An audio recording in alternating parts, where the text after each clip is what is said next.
पण काय झालं, मी आणि सर इथेच जवळ वस्ती पाशी होतो.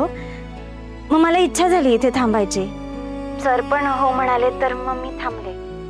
पण चुकलंच माझं. मी तुम्हाला सांगायला हवं.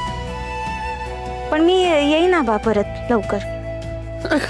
नाही, त्याची खात्री आहे मला, तू येशील परत नक्की. पण तुझ्यात आणि इंद्रामध्ये म्हणजे सगळं व्यवस्थित आहे ना? तू हल्ली विचित्रच वागतोय. काल रात्री घरी परत आला तेव्हाही तो काही नीट बोलला नाही आमच्याशी, म्हणून म्हटलं. नाही आबा, तसं काही नाही आहे. सगळं ठीक आहे. माझ्या आणि इंद्रजित सरांमध्ये सगळं ठीक आहे. ते मी अशी इथे अचानक निघून आले ना, म्हणून तुम्हाला असं वाटलं असेल. पण सॉरी आबा, मी असं वागायला नको होतं. मला माफ करा. माफी कसली मागतेस बापाकडे? ते तुझी इच्छा झाली, तू माहेरी राहिलीस, त्याबद्दल माझी काही तक्रार नाही. पण तुझी तब्येत बरी आहे ना, हे विचारायचं होतं. बरं, काळजी घे. हो आबा, तुम्ही सुद्धा काळजी घ्या. हो हो, काळजी. ठेवतो.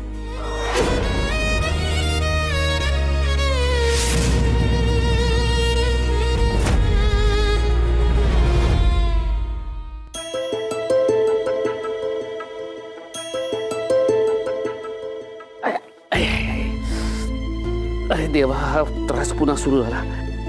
काय झालं? नाही, जरा छातीत दुखतंय, मळमळल्यासारखं वाटतंय. फार काही सिरियस नाहीये ना? अगं नाही, सिरियस काही नाहीये. काल रात्री जागरण झालं ना, म्हणून थोडं पित्त झालंय. तरी मी सांगत होते, जागरण करू नका, रात्री जरा शांत झोपा. सकाळी तुम्हाला त्रास होतो माहितीये ना, पण तुम्ही माझं एका शब्दाने ऐकलं नाही. अहो मालती, काल रात्री राणी आणि इंद्रा कोणाला काही न सांगता निघून गेले होते की नाही? त्यामुळे काळजी वाटणं स्वाभाविक आहे.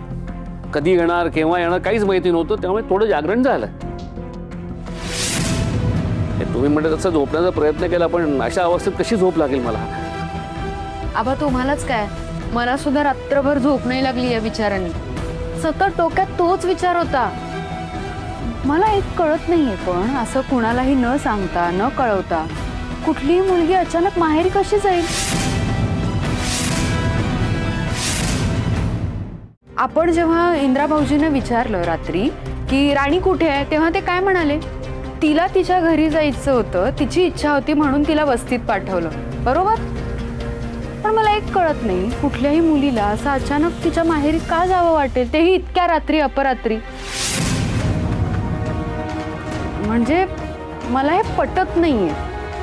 तुम्हाला पटतंय का? म्हणजे तुम्ही विचार करा एकदा. आता म्हणजे आता आपण इंद्रा भाऊजींना चुकीचं नाही म्हणू शकत. ते तरी काय करणार ना, जर राणीनीच हट्ट केला असेल तर. ती म्हणाली असेल मला जायचंच आहे, तर ते तरी काय करणार?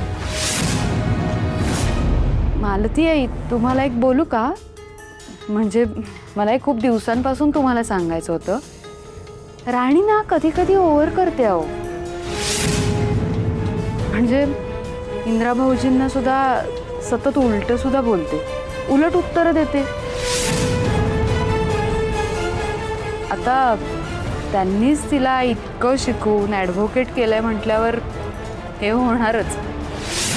तुझं म्हणणं पटतंय मला उर्मिला. हे बघ, एक मिनिट. तुम्ही तरी असे भलते सलते विचार करू नका. राणीबद्दल गैरसमज करून घेऊ नका. पण आबा, आताच माझं राणीशी फोनवर बोलणं झालंय, ती घरी सुखरूप आहे. काय झालं की राणी आणि इंद्रा काल रात्री फिरत फिरत वस्तीपर्यंत गेले होते. तेव्हा इंद्राच तिला म्हणाला की तू घरीच राहा म्हणून, माहेरी राहा म्हणून. तो तिला सोडून आलाय. Good morning guys. Special breakfast for special people. आबा सुरू कर.